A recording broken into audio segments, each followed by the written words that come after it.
Salam jumpa buat semua rekan-rekan yang dikasih Tuhan.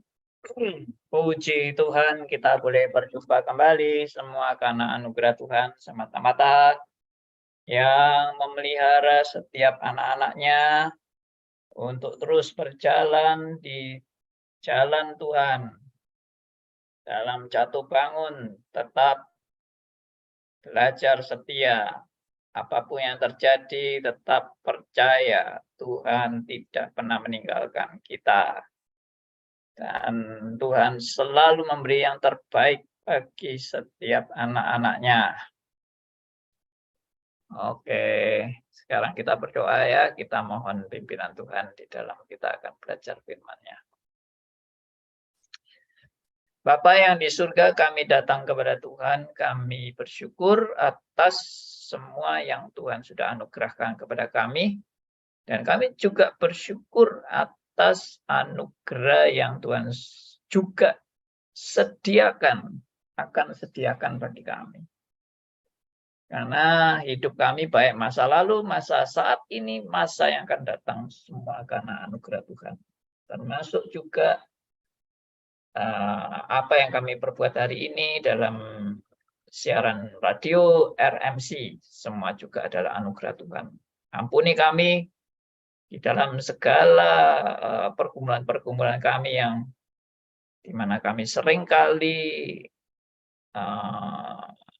memilih jalan-jalan yang kurang berkenan di hadapan Allah. Biarlah Tuhan terus bimbing kami, tegur kami, ingatkan kami untuk kami kembali kepada jalan Tuhan. Terpujilah nama Tuhan, kami serahkan doa kami dan waktu acara Q&A ini dalam nama Tuhan kami Yesus Kristus, Tuhan dan Juru Selamat kami yang hidup. Amin. Baik. Wah, ada Pak Surya. Nah, ini teman lama, konco lawas. Ada Bu Mary Kristina. Ya, boleh tahu Bu Mary ini posisi di mana ya? Kalau Pak Surya ini konco lawas Surabaya. Pak Martin. Iya, ini juga. Malam, Pak. Malam. Ya. Ini tokoh di Surabaya ini Martin ini. Bu Liliana. Ya, Pak Sony. Baru gabung. Bu Leni Prancis. Malam Pak Andi. Ya. Terima kasih. Selamat malam Pak Andi. Semuanya selamat malam. Ya. Oke, puji Tuhan. Kadang-kadang teman saya yang namanya Uke itu juga gabung. Uke itu dari Kanada. Ya, oke. Saya share langsung bahan yang sudah kita bahas.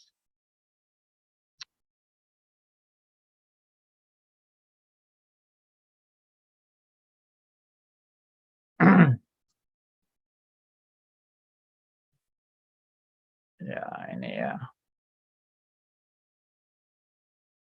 Jadi yang lalu kita sudah membahas bola balik ya. Kita sudah membahas bagaimana rancangan Tuhan terhadap keselamatan melalui Yesus Kristus. Ya. Oh, ini salah ini. Bahannya bukan ini. Ordo Salutis. Bentar.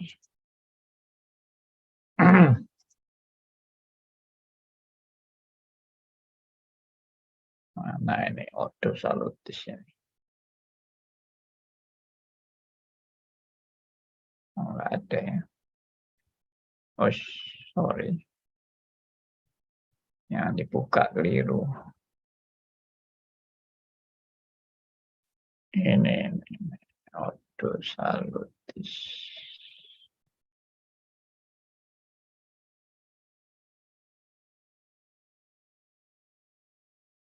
Yes.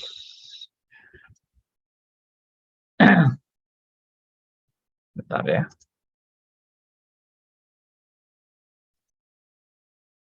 Nah, ini. Ordo Salutis. bagaimana Allah merancang keselamatan bagi manusia. Intinya apa? Intinya itu adalah supaya manusia mengenal siapa Allah yang benar-benar Allah. Jadi bukan semata-mata Anda dan saya bisa selamat. Ya, keselamatan itu tujuan utamanya bukan surga. Tapi tujuan sebetulnya dibalik semua itu, Allah itu menghendaki orang-orang pilihannya ini makin mengenal siapa Allah yang benar-benar Allah. Dan nanti pada akhir zaman, semua juga akan semua akan sadar, ya, sadar dan insya bahwa yang patut disembah satu-satunya Allah adalah Allah yang sudah menyatakan diri kepada manusia melalui Yesus Kristus. Semua lutut akan bertelut dan semuanya akan menyembah dan mengakui Yesus adalah Tuhan. Dan Dia adalah Allah. Nah, itu Filipi 2 ayat 10 dan 11. Itu puncaknya. Jadi puncaknya saudara dan saya itu sebetulnya bukan saudara nanti bangkit dengan tubuh mulia. Itu iya memang benar. Nanti terakhirnya itu saudara bangkit dengan tubuh mulia. Tapi Anda setelah bangkit dengan tubuh mulia mau apa? Anda setelah bangkit dengan tubuh mulia, Anda akan dalam sukacita besar terus-menerus memuji Tuhan, menyembah Yesus sebagai Tuhan, ya, dan Allah yang patut dimuliakan selama-lamanya. Itu Filipi pasal 2 ayat 10 sampai 11. Coba kita baca ya. Ya, ada yang mau bacakan, silakan. Filipi 2. Saya, Pak. Ya, silakan, Bu. Filipi 2 ayat 10 dan 11. Supaya dalam nama Yesus bertekuk lutut segala yang ada di langit dan yang ada di atas bumi dan yang ada di bawah bumi. Dan segala lidah mengaku Yesus Kristus adalah Tuhan bagi kemuliaan Allah Bapa. Amin. Nah, ini puncaknya. Ya. Puncaknya itu kan mulai ayat 9 tadi itu. Itulah sebabnya Allah sangat meninggikan Dia dan mengaruniakan kepadanya nama di atas segala nama, supaya dalam nama Yesus bertekuk lutut segala yang ada di langit dan yang ada di atas bumi dan yang ada di bawah bumi. Ya, yang di langit itu kan surga ya. Yang di atas bumi itu ya yang sekarang ini lagi hidup. Dan yang di bawah bumi ya itu yang kuasa-kuasa kegelapan. Ya, akhirnya semua bertekuk lutut, ya, dan segala lidah mengaku Yesus Kristus adalah Tuhan bagi kemuliaan Allah Bapa. Jadi dalam hal ini puncak segala-galanya. Puncak segala-galanya adalah kemuliaan bagi Allah. Puncak segala-galanya bukan Anda masuk surga. Puncak segala-galanya bukan Anda punya tubuh mulia. Puncak segala-galanya bukan Anda hidup bahagia tanpa penderitaan. Puncak segala-galanya adalah Kristus. Semua lutut bertelut dan menyembah Yesus dan mengaku Yesus adalah Tuhan dan kemuliaan hanya bagi Allah. Itulah puncak sekali. Nah, banyak orientasi orang itu bergeser kan? Bergesernya apa? Oh, nanti enak di surga, tidak ada air mata, penyakit sudah lenyap, tidak ada lagi penderitaan, hidup penuh sukacita, hidup penuh kenyamanan, bahagia selama-lamanya, dapat tubuh mulia yang nggak bisa binasa. Wah, hidup di surga itu sangat menyenangkan. Apa itu yang menjadi pusat kita nanti waktu diselamatkan? Kalau itu yang jadi pusat kita diselamatkan, yaitu sama aja di surga tetap egois. Ya, mementingkan kenyamanan diri, kenikmatan diri, kesenangan diri, keselamatan diri. Enggak bisa itu. Anda nanti di surga itu sudah malah enggak pikir diri sendiri. Anda dan saya nanti di surga itu pikirannya cuma wow terus gitu. Ya toh. Wow, melihat kekaguman Allah yang luar biasa, tak habis-habisnya, dan kita terus menyembah, memuliakan Dia yang maha besar, maha dahsyat. Ya, itulah seperti orang yang seperti saya pernah gambarkan itu kena tsunami. Tsunami-nya ini tsunami kemuliaan Allah. Ya, kalau Anda membayangkan tsunami, waduh, ombak tinggi sekali, masuk ke daratan, lalu semua tertimpa dengan air yang dahsyat itu, semua tenggelam, semua mati gelagapan. Ini tsunami-nya tsunami kemuliaan Allah. Ya. Saya pernah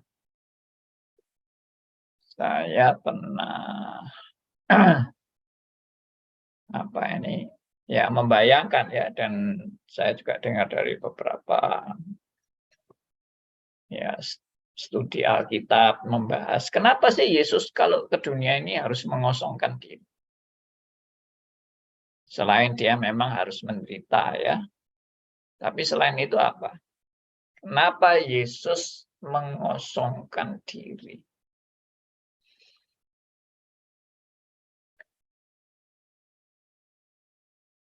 Coba ada yang mau jawab nggak? Nangkep nggak maksud saya? Apa sebetulnya tujuan Kristus mengosongkan diri?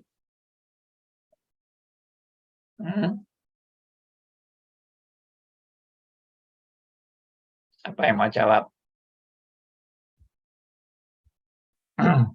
Saya coba, Pak. Ya, Bu Liliana. Untuk bisa inkarnasi menjadi manusia.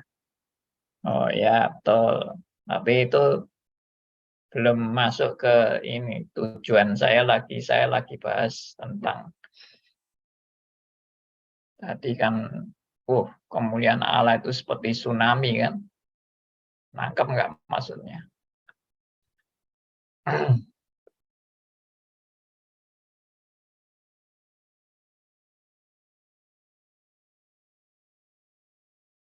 Apa mau jawab?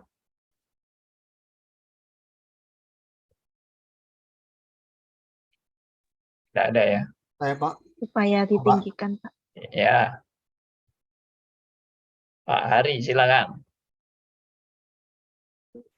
Supaya syarat untuk dapat menebus manusia, dia harus menjadi manusia juga.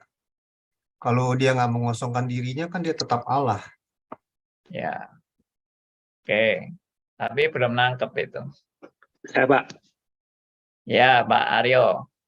Supaya manusia mengenal besarnya kasih Allah kepada kita. Ya, betul. Tidak salah. Tapi belum nangkep maksud saya itu. Semua yang dikatakan itu betul. Tapi enggak. belum masuknya, belum sesuai dengan maksud saya. Maksudnya ini Tuhan Yesus yang mengosongkan diri ya, Pak? Ya, Kenosis. kan dalam Kalau- kaitan tadi saya bilang, sebelum ini kan saya ceritakan tentang Tsunami. tsunami itu kan. Nah, Bu Imi, silakan tadi Bu Imi mau jawab. Itu Pak, supaya dia bisa ditinggikan di Supaya atas dia bisa nama segala ditinggikan. nama itu. Iya. Bukan, kalau Tuhan Yesus Belum, mengosongkan diri belum itu, nangkep. Ya, silakan Bu Willy. Tuhan Yesus mengosongkan diri itu, dia sebenarnya boleh tidak menjadi manusia. Dia sudah Allah, dia sudah kedudukannya itu. Tapi dia mau merendahkan dirinya dengan mengosongkan diri menjadi manusia. Sebab kalau dia tidak mengosongkan diri, bagaimana dia mau datang ke dalam dunia ini untuk membayar hutang dosa kita? Itu mengosongkan diri, yaitu dia seharusnya tidak harus menjadi manusia, tetapi dia mengosongkan diri karena kasihnya untuk kita. Gitu. Ya, belum nangkep. Itu semua Ini benar, tapi nggak nangkep. Ini merupakan suatu pengorbanan, Pak Andi. Bu Cucu, silakan. Ini Pengorbanan. bukan pengorbanan Tuhan Yesus gitu, emang yang ditetapkan oleh Tuhan ayam sendiri. apa, Ma? Gitu, suatu Ayam yang wah-wah. Oke, belum nangkep, Bu. Saya coba jawab, Andi. Coba. Silakan. Siapa tadi? William, Pak. Oh ya, Pak William William. duluan. Ya, Pandi, kalau seandainya Allah tidak membatasi turun dengan penuh kemuliaan, manusia tidak ada yang sanggup melihat Allah. Pasti semuanya mati, Pandi. Yes. Nah, ini yang benar. Kenapa Kristus mengosongkan diri? Ini berkaitan dengan tadi kan kemuliaan seperti tsunami. Kristus datang dengan segala kemuliaannya. Semua orang pasti hangus mati karena kemuliaan Allah yang amat sangat dahsyat. Sedangkan kita ini orang berdosa yang di dalam keberdosaan tidak mungkin bisa langsung melihat kemuliaan Allah yang maha dahsyat itu. Mati hangus. Nah, itu. Jadi makanya Kristus itu mau sampai menjadi manusia selain tadi memang untuk mau berkorban, untuk memang membayar hutang manusia, ya, dan dia harus rela mati dan sebagainya. Tetapi juga salah satunya itu tadi, tidak mungkin dia membawa semua kemuliaannya itu diekspos, dikeluarkan semua kemuliaannya, hancur sudah. Kita lihatnya aja langsung buta semua mungkin kita. Ya. Nah, seperti itu. Oke, kita lanjutkan ya. Jadi kita lihat kembali ya. Jadi fokus daripada Allah menyelamatkan saudara dan saya itu adalah supaya manusia bisa mengenal dengan benar siapa Allah mereka, khususnya bagi orang pilihan. Kalau bagi orang yang bukan pilihan, ya nanti memang akhirnya juga mengenal, ternyata Allah ini, yaitu sudah terakhir, Allah yang Allah inilah yang patut disembah dan dimuliakan. Tapi sudah terlambat, itu sudah hari penghakiman. Sedangkan saudara dan saya sebelum terlambat sudah dikasih tahu dulu siapakah Allah yang patut dimuliakan itu. Ya, puji Tuhan untuk semua kebenaran ini. Iya. Oke. Saya lanjut.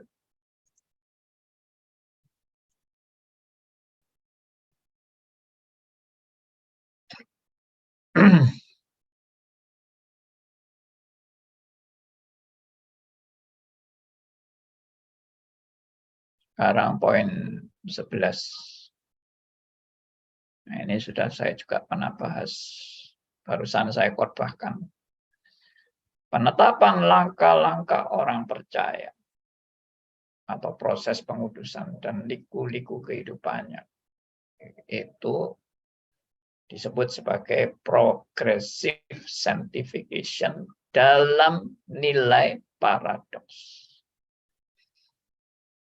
Jadi Allah itu mempersiapkan keselamatan dalam progressive sanctification, bukan progressive sanctification yang betul-betul akhirnya harus sempurna untuk memenuhi syarat keselamatan. Secara de facto-nya itu tidak bisa. Secara de facto-nya saudara dan saya tidak pernah akan bisa mencapai keselamatan selama hidup di dunia ini. Sampai detik mati pun saudara dan saya tetap masih punya kelemahan, kekurangan, keterbatasan, dan bahkan dosa-dosa yang entah tersembunyi atau yang kelihatan. Ya. Nah, jadi apa itu maksudnya progressive sanctification dalam nilai paradoks? Nah, itu kalau mau dengar khotbah saya, barusan saya khotbahkan ini di GRII Gempol. Nah, nanti bisa lihat sih di YouTube. Tidak dihapus kok, masih ada. Atau ya saya rencana sih khotbah-khotbah saya di beberapa cabang itu akan saya rekam sendiri, saya edit untuk ya enggak keseluruhan ibadah itu dilihat, tapi hanya pas saya khotbah aja. Oke, singkatnya adalah progressive sanctification itu adalah proses pengudusan bukan untuk mencapai keselamatan bukan untuk mencapai keselamatan melalui perbuatan baik. Ya. Jadi sekali lagi saya ulang, progressive sanctification itu bukan suatu proses pengudusan untuk mencapai keselamatan melalui perbuatan-perbuatan baik. Tidak. Progressive sanctification itu adalah proses pengudusan dalam nilai paradoks. Artinya, di dalam proses pengudusan itu, Allah memimpin kita untuk seperti tadi yang saya katakan. Yaitu apa? Untuk membuat saudara dan saya makin mengenal Allah yang benar-benar Allah. Proses pengudusan ini bukan supaya Anda itu terjebak pada moralisme. Itu yang saya katakan tadi pagi. Yang belum mendengarkan diskusi kita tadi pagi, silakan dengar. Banyak orang Kristen terjebak pada moralisme. Yaitu moralisme itu salah satunya yang tadi saya bilang. Mengejar hidup kudus atau hidup bermoral untuk bisa diterima Allah. Itu moralisme. Menekankan moral sebagai standar kebenaran. Standar kebenaran itu bukan moral. Standar kebenaran itu adalah firman Allah. Dan firman Allah mengajar saudara dan saya bahwa saudara dan saya diselamatkan bukan karena perbuatan baik, tapi semata-mata karena anugerahnya. Dan keselamatan itu bukan Anda selamat, haleluya, masuk surga. Bukan.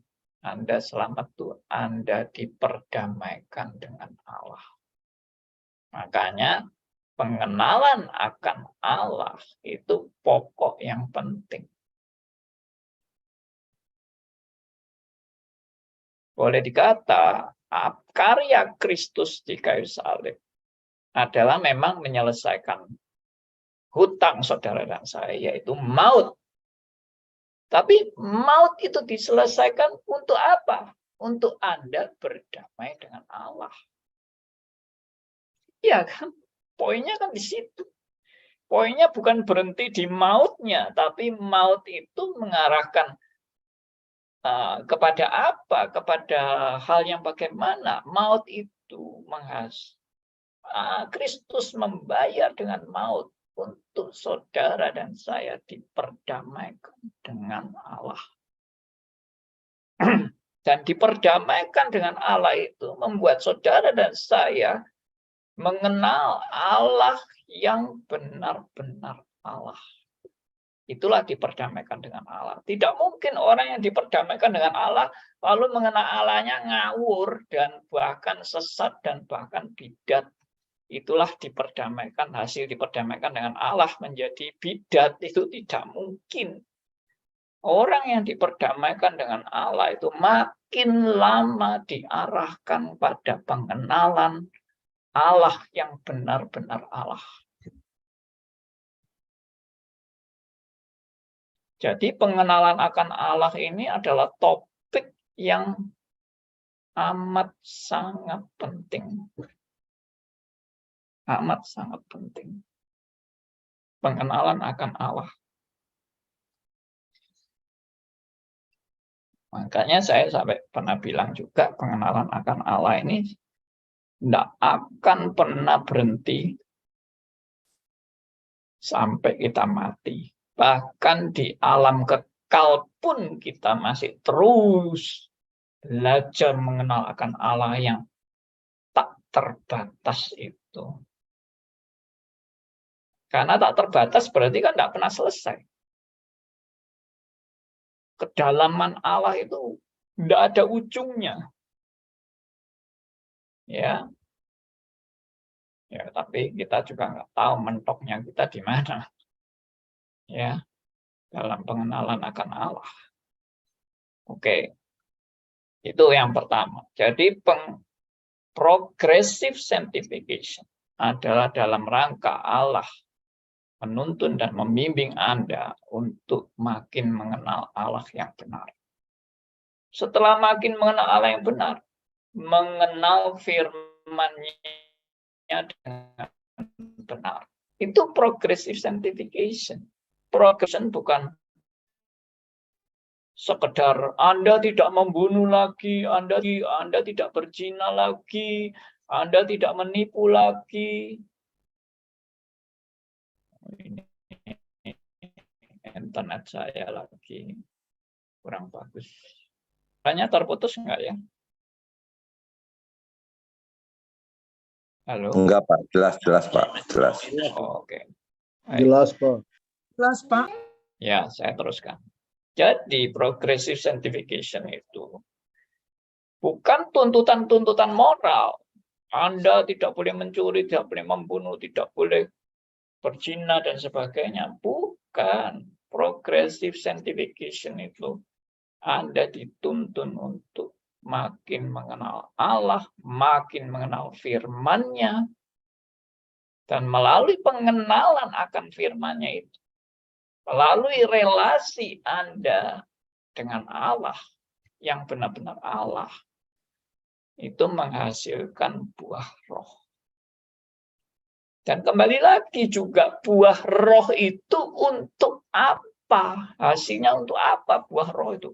Oh, untuk menunjukkan kita ini orang Kristen, kita ini orang yang baik, kita ini orang yang suka menolong orang lain, ya, supaya orang lain melihat kita ini orang Kristen. Apa tujuan orang lain melihat Anda sebagai orang Kristen? Apa tujuannya? Tujuannya apa? Untuk Anda ini orang baik sekali ya, ternyata ini Kristen, sudah titik gitu aja. Tidak. Tapi melalui segala perbuatan perbuatan Anda yang merupakan hasil pekerjaan Roh Kudus, bukan hasil Anda, tapi hasil pekerjaan Roh Kudus itu menghasilkan kemuliaan bagi Allah. Sekali lagi, progressive sanctification itu tujuannya adalah kemuliaan bagi Allah. Puji Tuhan kan? Makin mengenal Allah yang benar-benar Allah, makin mengenal firman-Nya, menghasilkan buah-buah roh yang semuanya membawa kemuliaan bagi Allah. Apa selanjutnya? Mengenal siapakah manusia itu di hadapan Allah. Di dalam progressive sanctification, saudara dan saya dididik oleh Allah untuk makin mengenal siapa diri kita sendiri. Orang yang sombong, orang yang munafik, orang yang masih punya berhala-berhala, ya, orang yang masih berdosa di hadapan Allah. Itulah yang Tuhan bukakan siapa manusia itu sebenarnya. Saya percaya, saudara, dengan kebenaran-kebenaran yang dinyatakan di dalam progressive sanctification. Itu bukan berarti orang Kristen itu mengabaikan perbuatan baik. Tidak. Kita tidak mengabaikan perbuatan baik, tapi kita tidak berfokus hanya untuk membereskan perbuatan secara lahiriah. Sekali lagi, konsen kita bukan membereskan perbuatan secara lahiriah. Konsen kita adalah membereskan, ya, karena ini kehendak Allah ya, bukan kehendak kita ini. Membereskan relasi kita dengan Allah. Maka kalau itu relasi dengan Allah itu dalam proses ini, Tuhan makin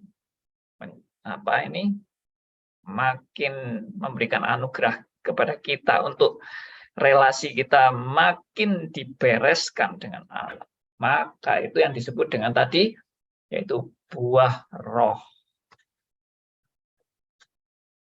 Dan buah roh itu memang ditulis, inilah buah roh, ya, sukacita, apa segala macam itu buah roh itu. Tapi intinya buah roh itu juga adalah untuk kemuliaan bagi Allah. Bukan untuk semua orang lihat, oh ini orang Kristen baik ya, orang Kristen ini, waduh, luar biasa loh baiknya, waduh dermawan ya, suka bagi-bagi berkat, suka memperhatikan orang yang nggak punya, ya, wah lalu dipuji-puji. Bukan itu. Buah roh akan menghasilkan kemuliaan bagi Allah dan bukan kemuliaan bagi manusia. Dan Allah selalu mengajar saudara dan saya untuk tidak berbuat supaya orang memuji-muji kita. Allah mendidik saudara dan saya untuk mendidik kita untuk tidak apa yang saya perbuat supaya orang melihat saya orang baik dan saya patut dipuji. No. Malah mungkin ekstrimnya begini. Orang supaya melihat bahwa saya sebenarnya adalah orang bobrok. Tapi kalau saya boleh diselamatkan, semua itu semata-mata karena kasih karunia Allah yang luar biasa bagi orang berdosa. Itu yang dilihat. Bukan orang melihat saya orang baik. Orang melihat saya orang bobrok yang tidak pantas diselamatkan. Orang brengsek, ya, yang tidak patut menerima anugerah keselamatan, tapi Tuhan mau memberikan kepada orang yang tidak patut ini. Itu yang menjadi poinnya. Meskipun memang ada nada-nada di Alkitab, hai hambaku yang setia, hambaku yang baik, telah disediakan mahkota bagi kamu. Ya, seolah-olah itu, orang ini hebat sekali ya, baik sekali ya orang ini, prestasinya sampai dihargai Allah loh. Allah sendiri sampai kagum dengan prestasi-prestasinya dan memuji-muji dia pada waktu dia diperkenan masuk surga. Seolah-olah dia masuk surga itu memang karena prestasinya. Tidak. Meskipun Allah mengatakan hal-hal yang nampaknya memberi pujian kepada hamba-hamba, tapi sebetulnya di balik pujian itu Allah itu juga menunjukkan yang bekerja terlebih dahulu itu siapa? Bukan saudara dan saya. Yang menentukan pilihan dan memberikan anugerah itu siapa? Bukan Anda dan saya. Jadi kita jangan lihat fenomena ya. Kita kalau lihat Alkitab tuh ya, memang di Alkitab tuh bisa terjebak pada hal-hal yang cuma fenomena. Tuhan, bukankah kapan aku menjumpai engkau di penjara? Kapan aku menjumpai engkau kelaparan? Kapan aku menjumpai engkau telanjang? Lalu Tuhan bilang, apa yang kamu lakukan dari orang yang paling hina ini, kamu lakukannya bagiku. Nah, ini ayat ini seringkali dipakai, ya. Saudara, saya yakin saudara kan pernah baca ayat itu kan. Ya, pada waktu aku telanjang, kau memberi aku pakaian. Pada waktu aku di penjara, kau menjenguk aku. Ya, dan seterusnya. Jadi, apa yang kamu lakukan bagi orang yang paling hina ini, engkau juga melakukannya bagi. Nah, ayat ini seringkali diartikan sebagai prestasi moral. Prestasi perbuatan baik untuk bisa mencapai keselamatan. Orang Arminian kok baca ini senang banget. Inilah bukti bahwa Allah menyelamatkan seseorang itu melalui perbuatannya, bukan hanya melalui iman. Jadi perbuatan ada andil dalam keselamatan. Sekali lagi ini kesimpulan sesat. Loh, kok ada ayat itu, Pak? Ayat itu kan menunjukkan, wah, Tuhan sudah mengagumi perbuatan-perbuatan orang ini. Salah, itu berarti Anda terjebak menafsirkan Alkitab cuma pada fenomenanya. Anda tidak melihat sampai ke akarnya, ke esensinya. Fenomenanya memang kelihatannya kita yang setia, kita yang taat sampai mati, ya. Kita yang rela berkorban bagi Allah. Itu fenomenanya. Tapi esensinya itu di mana? Kalau kita teliti ayat itu, konteksnya ya, saya sebenarnya tidak membahas ayat itu ya, tapi saya sebut saja sekilas. Nanti Anda kalau mau lihat kan sendiri, silahkan cari ayat itu. Ya, saya tidak hafal ayat itu di mana, tapi pasti ada. Tapi saya ingat konteksnya. Konteksnya apa? Konteksnya itu adalah waspadalah terhadap guru-guru palsu. Tuhan itu nanti sudah memisahkan antara domba dan kambing. Perhatikan. Domba dan kambing. Kalau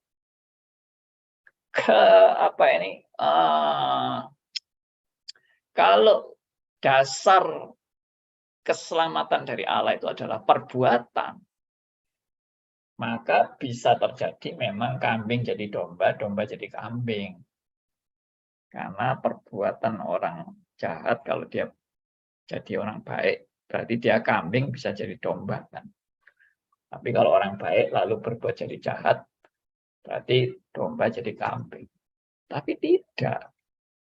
Di dalam perumpamaan Tuhan Yesus tentang kambing dan domba, dari awalnya sudah kambing dan dari awalnya sudah domba. Demikian juga penabur benih lalang dan benih gandum. Dari awalnya sudah benih gandum. Dan dari awalnya sudah benih lalang. Tidak ada perubahan lalang jadi gandum atau gandum jadi lalang. Tidak pernah ada. Karena ketetapan Allah itu ketetapan sejak kekal. Nah, ini yang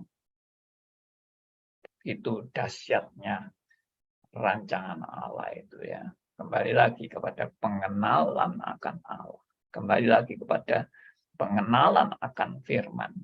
Kembali lagi pada pengenalan akan diri sendiri. Ya.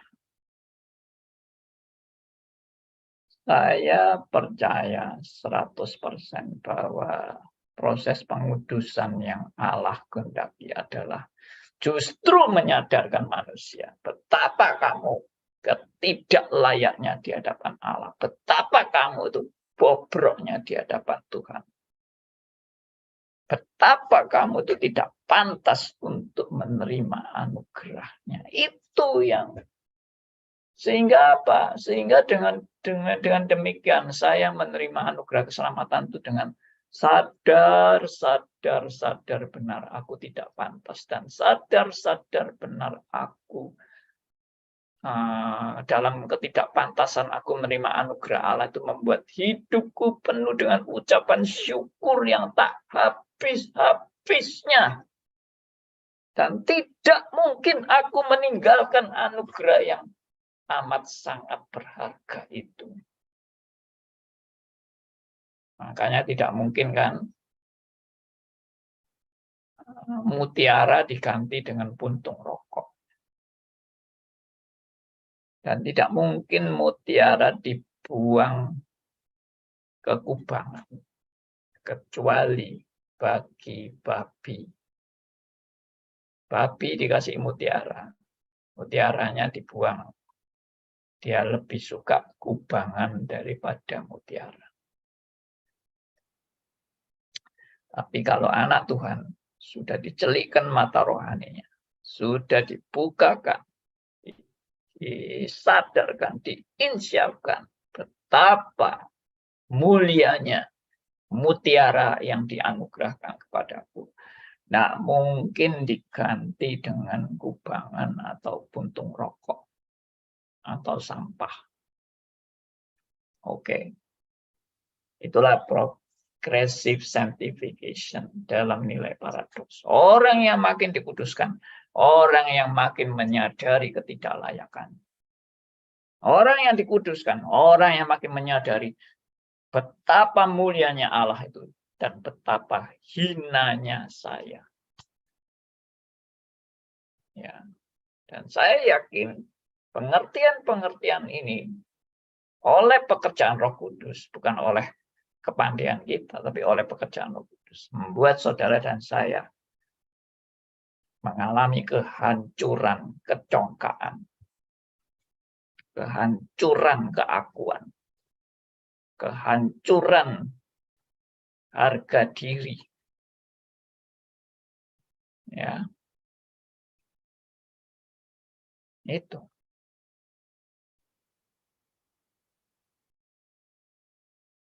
Adalah aku memandang salibmu. Pada saat kita memandang salib Kristus, hancurlah segala congkakku. Hancurlah segala kesombonganku. Karena salibnya adalah segala-galanya. Inilah paradoks. Ya, sekali lagi, jangan sampai Anda dan saya terjebak Oh, saya sekarang sudah hidup suci. Oh, sekarang saya sudah berjasa kepada Tuhan. Oh, saya sekarang sudah banyak melakukan hal-hal yang memang hidup saleh, hidup yang sempurna untuk Tuhan. Siapa kamu yang merasa dirimu layak dan sanggup melakukan kebaikan-kebaikan sehingga kamu boleh berkenan kepada Allah? Itu jebakan setan. Puji Tuhan ya, kita boleh mengenal kebenaran-kebenaran yang hakiki dalam prinsip-prinsip firman Tuhan. Oke, saya lanjut. Yang ke-12, penetapan kematian anak-anak Tuhan untuk melewati gerbang menuju pada penggenapan rencana keselamatan secara sempurna dan seutuhnya. Ini berkaitan dengan namanya providensia Allah. Jadi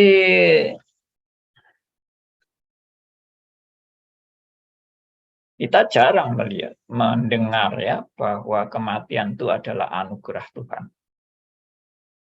Saya sudah khotbahkan beberapa kali tentang kematian adalah anugerah Tuhan. Seringkali orang menganggap kematian itu sial. Kematian itu hal yang jelek, negatif. Kematian itu harus dijauhi. Kematian itu sesuatu yang tidak berkenan. Kalau kita bicara soal orang mati, hus, jangan bicara orang mati, nanti sial. Itu mitos, dongeng, ketakutan membicarakan tentang kematian. Nanti kita kena sial. Nah, berarti konsepnya apa? Konsepnya masih konsep lama. Mati itu sial. Hus, jangan bicara mati. Saya dulu waktu masih baru mulai jadi gembala sidang gitu kan. Khotbahnya saya banyak tentang kematian. Sudah banyak yang ngomel. Pak, kok khotbahnya banyak tentang kematian, Pak? Emangnya kenapa? Kok khotbah kematian? Hah? Takut mati? Takut sial? Dan memang benar, saya waktu khotbah kematian ada orang yang mati, jemaat saya. Wah, ini gara-gara Pak Andi Halim. Khotbahnya tentang kematian, makanya jemaatnya ada yang mati nih. Sudah. Ini orang sudah terlalu dipengaruhi oleh dongeng-dongeng zaman purba ya toh. Dongeng-dongeng tentang mati itu sial. Ya, termasuk budaya Tiongkok itu. Jangan bilang mati itu sial. Ya, itu saya waktu enggak ngerti kayak gini kan saya pernah diundang acara peringatan ulang tahun jemaat gitu kan. Nah, dasar saya ini orangnya enggak terlalu mikir wah nanti orang dengar khotbah ini kayak apa gitu kan. Di perayaan ulang tahun itu saya khotbahkan tentang yang namanya ulang tahun itu apa? Kan memperingati kelahiran kan. Tapi setiap orang yang memperingati kelahiran juga harus siap untuk menghadapi kematian. Wah, sudah banyak yang tidak suka itu dengar khotbah kayak gitu. Wah, Pak, kalau bisa nanti di acara ulang tahun yang lain jangan khotbah kematian, Pak. Gak enak itu. Ya. Acara ulang tahun kok khotbahnya kematian. Loh, saya kan tidak hanya khotbah kematian, saya khotbah tentang kelahiran. Tapi kelahiran tidak bisa dilepaskan dari kematian. Yaitu, tidak mau dengar tentang kematian, sial. Nah, saya tegaskan di nomor 12 ini. Kematian itu dalam ketetapan Allah yang sempurna. Ya, kematian itu tidak lepas dari rencana Allah. Saya tegaskan, kematian itu jelas dalam rencana Allah. Kematian anak-anak Tuhan, kematian Kristus itu dalam rencana Allah. Kematian anak-anak Tuhan juga dalam rencana Tuhan. Kenapa? Kalau kita tidak mati, saya katakan di sini, kita tidak akan masuk kepada gerbang menuju pada rencana keselamatan Allah secara sempurna. Penggenapan rencana keselamatan Allah secara sempurna. Bagaimana aku bisa menuju pada keselamatan yang sempurna itu? Pintu gerbangnya adalah kematian. Bagaimana sampai rencana Allah itu genap seluruhnya terjadi dalam hidupku dan nanti sampai pada kebangkitan harus melalui kematian. Kecuali sebelum Anda mati, Kristus sudah datang, lah itu lain lagi. Tapi kalau Kristus belum datang, siap mati. Ya, itu namanya gerbang kok.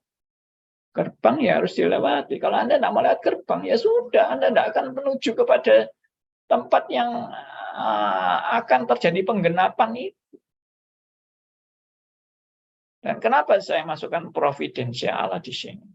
Karena providensia Allah itu sebetulnya penetapan Allah untuk menggenapi seluruh rencana Allah dalam kehidupan, khususnya anak-anak Tuhan, sampai genaplah semuanya itu. Itu providensia Allah. Jadi providensia Allah itu bukan hanya pemeliharaan Allah selesai. Dan bukan hanya penetapan Allah selesai. Providensia Allah itu menunjukkan pemeliharaan Allah yang begitu sempurna. Sampai seluruh rencana Allah itu digenapi dengan sempurna. Itu providensia Allah.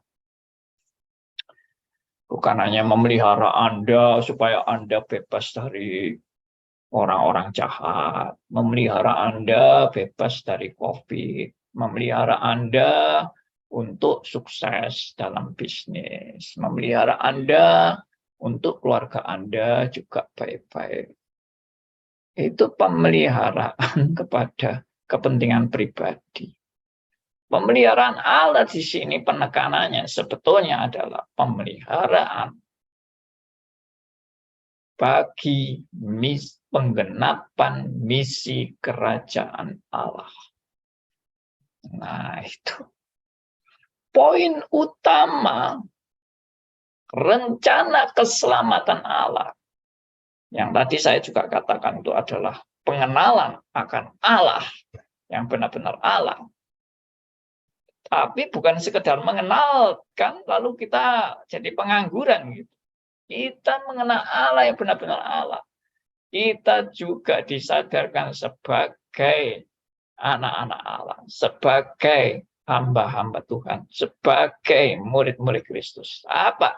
Menjalankan misi kerajaan Allah.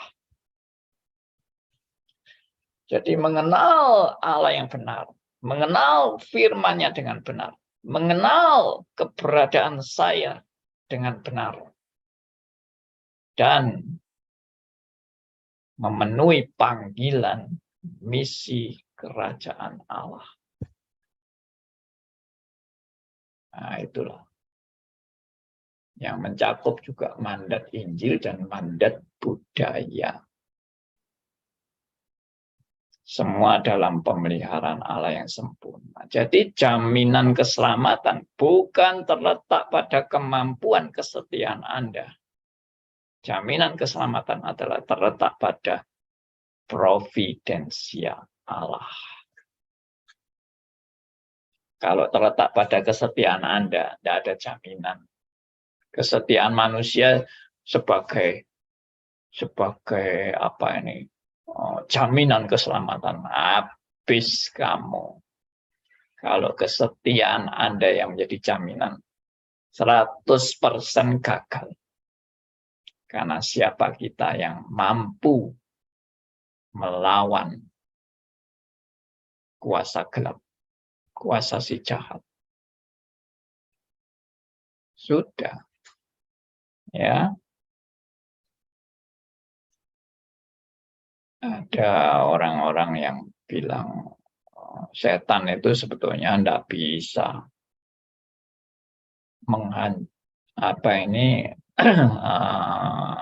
mengatur kita atau menghancurkan kita. Tidak bisa. Memang ada betulnya itu. Setan itu nggak bisa menghancurkan kita atau merusak hidup kita, itu tidak bisa. Kalau tidak ada tanda petik penetapan Allah untuk iblis diperbolehkan menggoda anak-anak Tuhan atau orang-orang yang tidak percaya. Ya, saya percaya benar bahwa iblis pun ada di dalam kontrol Allah sepenuhnya. Perhatikan. Ya, ini satanologi. Versi satanologi ini. Iblis itu sepenuhnya ada dalam kontrol Allah. Kalau dikatakan rambut di kepalamu pun sudah terhitung. Burung tidak akan jatuh di luar kehendak Bapa. Termasuk iblis mau melakukan apa saja, semua ada di dalam kedaulatan kuasa Allah. Jangan dikira iblis itu bisa keluar dari kedaulatan kuasa rencana Allah. Tidak mungkin. Tidak mungkin. Iblis itu sendiri masih sedang ditopang oleh Allah. Kalau iblis tidak ditopang oleh Allah, iblis pun tidak punya kekuatan hidup dari dirinya sendiri. Iblis akan kolaps, iblis akan bangkrut, iblis tidak punya sumber hidup dari dirinya sendiri, tidak punya. Sumber hidup iblis ya dari mana? Ya dari Allah yang menopang iblis. Sampai genap waktunya. Sampai genap waktunya iblis masuk pada penghukuman. Waktunya iblis masuk pada penghukuman kekal. Sudah selesai. Ya, itu menunjukkan semua dalam kontrol Allah. Semua dalam kendali Allah. Oke. Baik, kalau ada yang mau meresponi atau menanggapi, silakan. Jadi supaya jangan saya terlalu banyak ngomong. Mungkin ada teman-teman yang mau bicara atau menanggapi, atau mau sharing, atau mau meresponi firman yang sudah dibagikan, silakan. Mau tanya, Pak. Silakan, Pak Andrew. Itu kan Tuhan kan mempunyai kedaulatan sendiri. Jadi kedaulatan Tuhan ada. Tetapi sewaktu Allah itu turun ke dunia menjadi Kristus, apakah kedaulatan Kristus itu ada di dalam Yesus sendiri? Apakah kedaulatan itu berfungsi atau kedaulatan itu mungkin tidak dipakailah kedaulatannya itu? Sejak sewaktu Kristus ada di dalam dunia ini. Ya. Makasih. Baik, saya jelaskan. Jadi sebetulnya ini kan berkaitan dengan Allah Tritunggal. Jadi Allah Tritunggal itu ada Allah Bapa, ada Allah Anak, dan ada Allah Roh Kudus. Dan yang turun ke dunia adalah Allah Anak. Dan yang mengosongkan diri tadi itu adalah Allah Anak, yaitu Yesus Kristus. Jadi bukan, sorry ini tag-nya. Kok ini kotak-kotak nih. Oh, Bu Cucuk. Saya mute dulu. Jadi, wah, kok sampai agak blank ini. Saya ngomong sampai di mana tadi? Allah Tritunggal. Oh ya, jadi berkaitan dengan Allah Tritunggal. Jadi kedaulatan itu masih ada pada semua Allah Tritunggal itu. Allah Bapa berdaulat, Allah Anak juga berdaulat, Allah Roh Kudus juga berdaulat. Nah, bagaimana kedaulatan Kristus pada saat mengosongkan dirinya?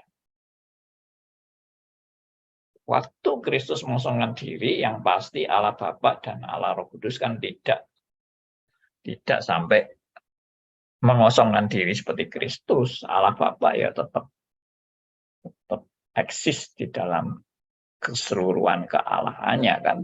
Yang mengosongkan diri itu kan hanya Kristus. Nah, waktu Kristus mengosongkan diri, arti mengosongkan diri bukan berarti Kristus kehilangan kealahannya, bukan. Atau kealahannya berkurang, juga bukan. Atau kedaulatannya, kehilangan kedaulatannya juga bukan. Nah, lalu yang benar bagaimana? Yang benar, istilah mengosongkan diri atau kenosis itu, ya di dalam penganalisaan yang sangat dalam dari para teolog, itu arti mengosongkan diri itu adalah tanda petik ini ya, menyimpan kealahannya itu disimpan. Disimpan itu berarti yang tadi Pak Andrew sudah bilang, tidak digunakan sepenuhnya. Ya.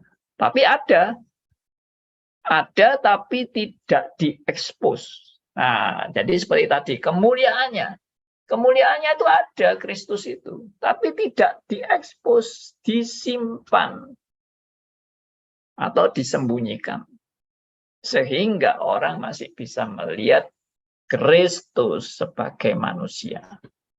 Tapi kalau kemuliaannya itu tidak disimpan, melihat Kristus langsung buta matanya. Nah, itulah gambaran Kristus mengosongkan diri. Jadi disimpan, tidak digunakan sepenuhnya. Kadang-kadang digunakan sebagian. Kapan itu? Ya, waktu Tuhan Yesus berjalan di atas air. Nah, itu dinyatakan sedikit kemuliaannya. Ya kan? Waktu Kristus menyembuhkan orang yang buta, ya, kemuliaannya dinyatakan sebagian. Waktu Kristus merubah air jadi anggur, sedikit kemuliaannya dinyatakan, yaitu. Tapi itu pun tidak, Kristus bisa seenaknya sendiri menyatakan itu, karena Kristus waktu datang ke dunia dia juga bilang, aku berbuat seperti yang Bapa kehendaki. Aku tidak berbuat menurut kehendakku sendiri. Meskipun kadang-kadang Tuhan Yesus juga bilang, ini juga kehendakku, tapi kehendakku dengan kehendak Bapa. Tapi di lain pihak Tuhan Yesus juga bilang, aku datang untuk taat dan takluk pada apa yang Bapa kehendaki. Nah, itu poinnya. Oke? Terima kasih, Pak. Terima kasih. Terima kasih, puji Tuhan. Baik, Ada yang lain silakan. Kita enak ngobrol-ngobrol kan? Pak Andi, selamat malam sama teman-teman. Pak Tanya Surya ya. silakan. Bagaimana penjelasan Pak Andi tentang Matius 17 di ayat kedua, Pak? Ya, saya bacakan aja pada ayat 1-nya. 6 hari kemudian Yesus membawa Petrus, Yakobus dan Yohanes saudaranya, dan bersama-sama dengan mereka ia naik ke sebuah gunung yang tinggi. Di situ mereka sendiri saja. Yang kedua, lalu Yesus berubah rupa di depan mata mereka, wajahnya bercahaya seperti matahari dan pakaiannya menjadi putih bersinar seperti terang, dan selanjutnya. Itu apakah bukan menunjukkan kemuliaan Tuhan Yesus pada saat itu, Pak, kepada murid-muridnya itu? Terima kasih. Ya, terima kasih. Sangat bagus sharing dari Pak Surya, dan memang ini benar. Ini momentum di mana Kristus menyatakan sebagian kemuliaannya. Ya, dan ini pun bukan waktunya yang ditentukan Kristus, tapi waktu yang ditentukan oleh Bapa. Ya, ini tema pokoknya di sini adalah Yesus dimuliakan. Ya. Dan itu sebagai suatu konfirmasi tentang Kristus yang adalah Allah yang menjadi manusia. Seperti itu. Ya, tapi ini juga momentum yang sebentar saja. Jadi Kristus berubah rupa, wajahnya bercahaya, pakaiannya menjadi putih bersinar. Ini sebentar saja. Setelah itu biasa lagi. Lah kalau bersinar terus orang kaget. Ya, ketemu Kristus malah takut nanti. Ya, ini sedikit intermezzo aja. Ya, oke. Baik, ada lagi? Wah, ini kalau dikasih kesempatan kok rasanya masih adem ayem ya. Nanti kalau sudah mau penutup baru tambah hangat nih. Tambah rebutan ini. Ya, oke. Kalau tidak ada, saya lanjutkan aja dengan bahan yang sudah lanjut dulu, Pak. Lanjut. Oke. Oke, baik. Ya, sudah nomor 12. Sekarang ini sudah memang hampir berakhir ini, Ordo Salutis ini. 13. Jadi karya Allah dalam keselamatan itu adalah juga menetapkan Roh Kudus yang diutus untuk menyertai gerejanya. Nah, inilah kelengkapan rencana Allah dalam keselamatan. Jadi orang Kristen bukan hanya diselamatkan, selesai. Enggak. Kamu diselamatkan, tapi kamu akan terus-menerus disertai untuk diperlengkapi sebagai anggota tubuh Kristus. Nah, inilah yang disebut dengan kalau Allah punya rencana keselamatan itu ya rencananya seutuhnya.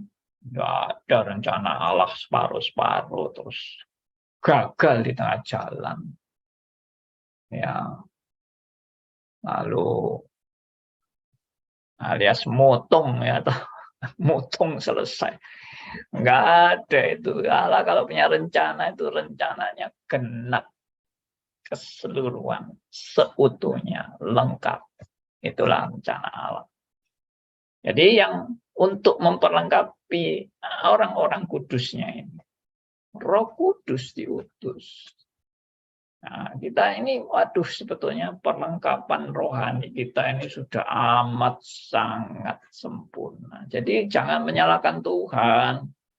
Kalau saudara ini males, tak mau belajar baik-baik, lalu menghambur-hamburkan waktu, dengan banyak hal-hal yang sia-sia. Ya. Lalu ngomel sama Tuhan. Tuhan, rohani kok enggak tumbuh ini. Kamu ini bagaimana Tuhan? Loh, kok kamu kok menyalahkan Tuhan? Perlengkapan rohani itu sudah begitu lengkapnya. Anugerah Tuhan juga sudah dianugerahkannya kepada saudara dan saya. Ya, semua yang terjadi dalam hidup saudara dan saya adalah dalam rangka kita belajar mengenal Allah, mengenal firman-Nya, mengenal diri sendiri, mengenal panggilannya, yaitu misi kerajaan Allah. Jadi Roh Kudus, seperti yang tadi saya bilang, Roh Kudus itu diutus untuk menyertai gerejanya, itu bukan demi kepentingan pribadi Anda dan saya. Ya, kesalahan yang fatal bagi orang Kristen adalah mengkaitkan Roh Kudus hanya untuk memenuhi kepentingan pribadi. Itu kesalahan fatal. Kalau memang Roh Kudus diutus hanya untuk memenuhi kepentingan pribadi, ya Roh Kudus itu kan budaknya saya. Ya, Roh Kudus itu kan kacungnya saya. Ya. Ya jelas itu tidak dong. Masa Roh Kudus itu diutus hanya untuk memenuhi segala kepentingan pribadiku? Nah, kalau gitu ya sama aja Roh Kudus dengan jin lampu Aladin kan. Saya bolak-balik cerita mengenai jin lampu Aladin. Oh, minta apa saja Tuhan akan menuruti, ya toh. Kamu perlu mobil, bilang aja, Tuhan aku perlu mobil, ya merek ini, ya tipe ini, tahun ini, ya toh. Lengkap data-datanya, langsung plus. Tuhan siapkan, mobil sudah datang ke rumahmu. Lo enak toh? Punya Allah kayak jin lampu Aladin. Ya, Tuhan aku tidak punya rumah. Tolong, aku minta rumah. Aku sudah survei itu ternyata ada di blog berapa gitu ya toh. Blog X nomor 007. Itu saya sudah lihat, Tuhan saya kepingin rumah itu. Dalam nama Yesus, terjadilah rumah itu milikku. Amin. Langsung nanti tahu-tahu ada surat rumah sudah dikirim ke Anda. Enak loh punya Roh Kudus kayak gitu. Anda minta apa saja diturutin. Ya, simsalabim langsung jadi.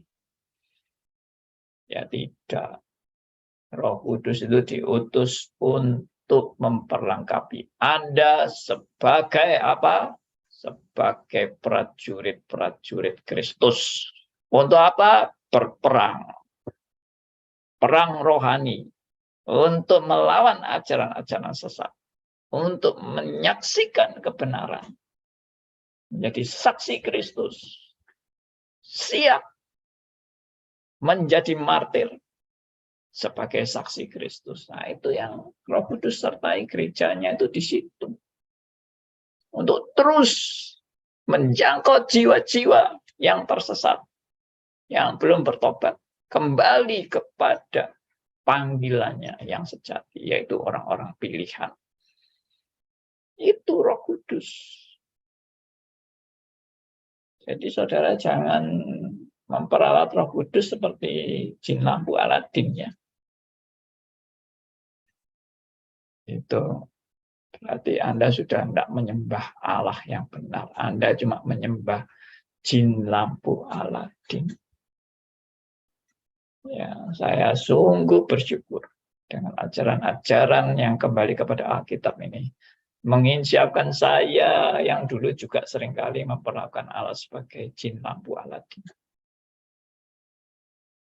Ya benar, dulu saya dalam kebutaan saya dan ketidakmengertian saya, Dan saya diajari teologi-teologi sukses, ya, teologi kemakmuran, keberhasilan, ya, kesembuhan, ya, wes sudah.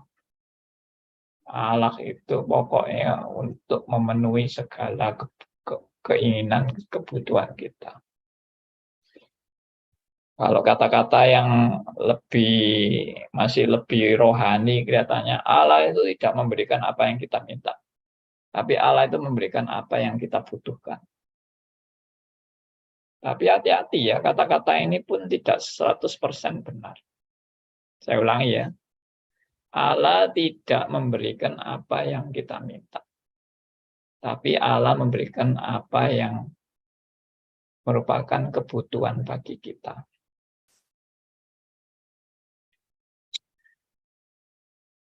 Sekarang saya mau tanya, kebutuhan itu kebutuhan apa? Kalau Allah hanya untuk memenuhi segala kebutuhanku, kebutuhanku ya banyak. Kebutuhanku gaji besar, kebutuhanku adalah aku punya rumah besar, kebutuhanku adalah aku punya fasilitas yang banyak, ya, aku butuh mobil, aku butuh banyak butuh. Nah, jadi Allah mau memenuhi kebutuhan-kebutuhan saya itu ya. Kalau Allah tidak mau memberikan apa yang saya minta, tapi Allah memberikan apa yang saya butuh. Kebutuhanku sangat berkabut dan banyak sekali. Nah, itu tetap nggak benar. Allah bukan memberikan menurut kebutuhan kita. Allah memberikan yang terbaik untuk saudara dan saya menurut kriteria Allah. Baik bukan baik menurut Anda dan saya, tapi baik menurut Allah. Itulah Roh Kudus menyertai gerejanya. Baik untuk saudara dan saya itu baik untuk apa? Bukan baik untuk saudara aman hidupnya, saudara sukses. Itu baik untuk Anda. Tidak. Baik menurut kriteria Allah adalah baik untuk menggenapi, kembali lagi, apa? Misi kerajaan Allah. Baik untuk menggenapi misi kerajaan Allah, bukan untuk menggenapi keinginan-keinginan. Ya, lalu ada pertanyaan, lah kalau gitu kita ini dapat apa, Pak? Loh, kok masih tanya Anda dapat apa? Anda itu sudah dapat yang terbaik kok. Apa Anda masih ragu-ragu? Oke, ada yang angkat tangan. Silakan Pak Martin. Ya, malam Pak Andi. Malam. Pak Andi, pemahaman ya bahwa seperti teologi kemakmuran, apa yang kita harapkan, yang kita inginkan, kita doakan, lalu terwujud. Kita harapkan terwujud. Ya. Ini kan bukan, emang kita sudah akhir-akhir ini dengar gerakan teologi kesuksesan, kemakmuran, segala macam terakhir. Tapi saya pikir Pak ya, sebenarnya ini kan cuman bentuk-bentuk nama-namanya aja, tapi pemahaman konsepnya ya sebenarnya kan sudah dari dulu-dulu, Pak. Iya. Bahkan kalau saya pikir Pak ya, dari zamannya Tuhan Yesus pun itu pun sudah ada, Pak. Iya, betul. Jadi waktu itu kan bangsa Israel mengharapkan Mesias. Mesias yang seperti apa? Mesias yang sebagai raja yang bisa melawan bangsa Romawi segala macam, kan itu sudah punya gambarannya. Benar. Cuman sekarang bentuknya aja yang seperti ini dalam hal kemateri, tapi ya tetap sama konsepnya sebenarnya intinya, Pak. Sama. Iya, Pak Andi. Iya, Pak Andi. Jadi itu aja, Pak, yang saya tambahkan, ya. Pak. Setuju 100%. Bukan hanya di zaman Tuhan Yesus. Di zaman Adam dan Hawa sejak jatuh dalam dosa. Sudah antroposentris. Pokoknya sejak jatuh dalam dosa itu. Semua orang punya kecondongan antroposentris. Semua berpusat pada diri. Ya, jadi itu memang penyakit keturunan. Ya, bukan penyakit zaman sekarang, penyakit keturunan dari zaman Adam dan Hawa. Anda dan saya mewarisi penyakit keturunan itu. Ya, antroposentris, berpusat pada diri, kepentingan diri, kemuliaan diri, harga diri, prestasi diri, ya, puji-pujian untuk diri, semua diri semua. Nah, itulah saudara dan saya. Cuma ada hal yang berbeda. Orang yang sebagai anak Allah akan menyadari kebobrokan dirinya itu. Dan dia datang kepada salib Kristus. Itu poinnya. Poinnya itu, datang kepada salib Kristus. Bukan mengandalkan kehebatan kemampuanmu untuk bisa diterima Allah. Tidak bisa. Kebaikanku, ya, kesalehanku, ketaatanku, kesucianku tidak bisa membawa saya datang kepada Allah. Karena semua sudah ternoda oleh dosa. Yang membuat saya bisa datang kepada Allah adalah anugerahnya melalui karya Kristus di kayu salib. Ya, oke, itu. Baik. Ada yang lain, silakan. Tidak ada ya. Malam Pak Andi. Ya Pak Sony, selamat malam. Tadi Pak Andi ini katakan tadi bahwa pengenalan akan Allah itu proses sanctification itu bukan untuk mengejar hidup yang kudus, Pak.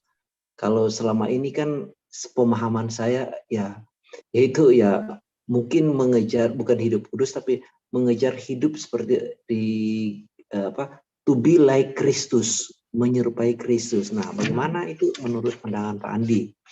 Nah, yang kedua Pak, bagaimana berikan contoh Pak pengenalan akan Allah itu dan juga mengenal firman-Nya itu bagaimana Pak? Bukankah nanti buntut-buntutnya pengenalan akan Allah, pengenalan akan firman dan juga mengenal siapa diri kita bukan akhir-akhirnya kepada tindakan kita Pak? Baik. Ya, makasih Pak Andi. Ya, bagus pertanyaannya. Ya, saya senang kalau pertanyaan Pak Sony ini kritis ya. Baik, saya jawab. To be like Kristus. Bukankah itu suatu semangat atau tujuan di dalam kita proses pengudusan ini? Benar, kita dipanggil untuk hidup kudus. To be like Kristus, to be like Father in heaven, ya, to be like Trinity, Allah Tritunggal, itu memang panggilan Tuhan. Tapi bagaimana kaitannya dengan yang tadi saya tekankan? Ya, to be like Kristus, to be like Father itu sesuatu yang sebetulnya impossible, ya, impossible. Itu saya khotbahkan barusan itu, yang minggu barusan ini, yaitu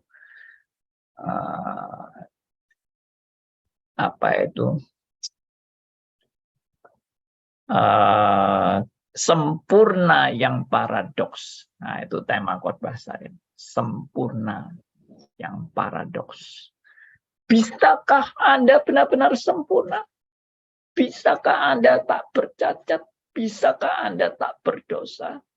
Bisakah Anda mentaati seluruh hukum Allah tanpa kekurangan, kelemahan, keterbatasan, dan sebagainya? Jawabannya tidak usah dijawab. Pasti tidak bisa. Kalau sampai saudara ngomong bisa, saudara sudah tertipu oleh moralisme tadi. Ya, loh kalau enggak bisa ya buat apa dicantumkan? Kamu harus serupa dengan Kristus. Kamu harus kudus seperti Bapa kudus adanya. Buat apa dicantumkan kalau enggak bisa? Nah, itu saya jawab semua dalam khotbah saya yang lalu. Yaitu saya bilang bahwa kamu harus sempurna seperti Bapakmu yang di surga. Kamu harus hidup sama seperti Kristus hidup. Itu apa? Maksudnya apa? Maksudnya itu bukan hal itu sebagai syarat untuk keselamatan. Anda harus mencapai kesempurnaan untuk syarat keselamatan. Kalau itu begitu pengertiannya, saya yakin semua orang Kristen, anak Tuhan, tidak akan bisa mampu mencapai keselamatan dari tuntutan-tuntutan tersebut. Tidak bisa. Siapa yang bisa sempurna seperti Bapa? Nah, ternyata kalau kita teliti ayat-ayat tersebut, itu sebetulnya bukan ayat-ayat untuk sebagai syarat keselamatan. Untuk Anda berjuang bisa mencapai itu sebagai syarat keselamatan. Tidak bisa. Karena keselamatan itu bukan untuk saya memperoleh. Keselamatan itu sudah saya peroleh. Sebelum bahkan sebelum saya percaya kepada Kristus, Allah sudah menyediakan anaknya yang tunggal bagi orang-orang pilihannya. Itu yang dikatakan di Roma 5 ayat 8. Allah sudah menunjukkan kasih-Nya ketika kita masih berdosa. Luar biasa. Bukan ketika kita sudah sempurna baru Allah menunjukkan kasih-Nya kepada kita.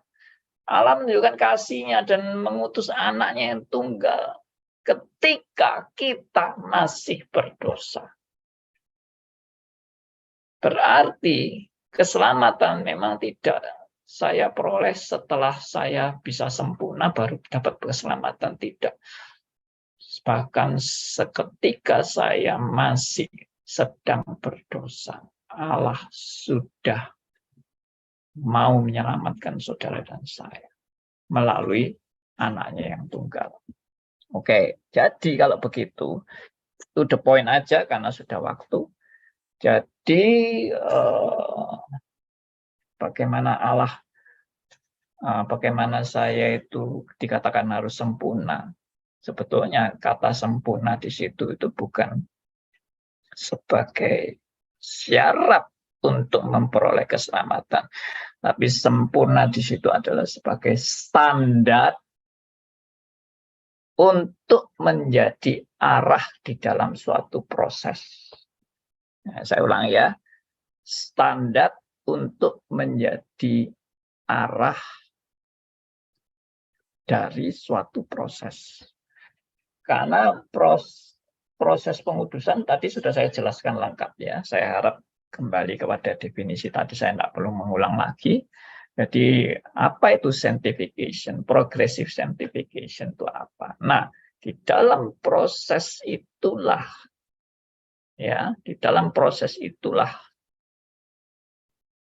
standar arahnya kemana itulah standarnya adalah kekudusan Bapa. Standarnya adalah hidup Kristus. Sehingga arah proses saya bukan ngawur. Ya, oh saya mengalami perubahan. Perubahanmu menuju kemana? Kalau perubahanmu itu menuju ngawur, ya itu namanya perubahan nggak tambah bagus, perubahan tambah jelek. Perubahanmu menuju pada ajaran yang makin sesat.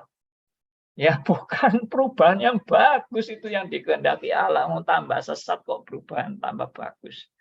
Ya tambah salah kamu itu perubahannya. Nah arahnya kemana? Arahnya standarnya adalah Allah. Standarnya adalah Kristus. Standarnya adalah firman-Nya. Nah, itulah namanya to be like Kristus. Arahnya itu jelas. Oke, yang berikutnya adalah pengenalan akan Allah itu kira-kira contohnya bagaimana. Itu sebetulnya sudah dinyatakan semua di dalam kitab suci. Kita bisa mengenal Allah karena Kristus, melalui Kristus, dan Kristus yang memperkenalkan siapa Allah yang benar-benar adalah Allah. Melalui pengajaran Kristus, melalui kehidupan Kristus. Ya, makanya Kristus pernah bilang, Yohanes 1 pernah bilang, Yohanes 1 ayat 18, tidak ada seorang pun yang pernah melihat Allah.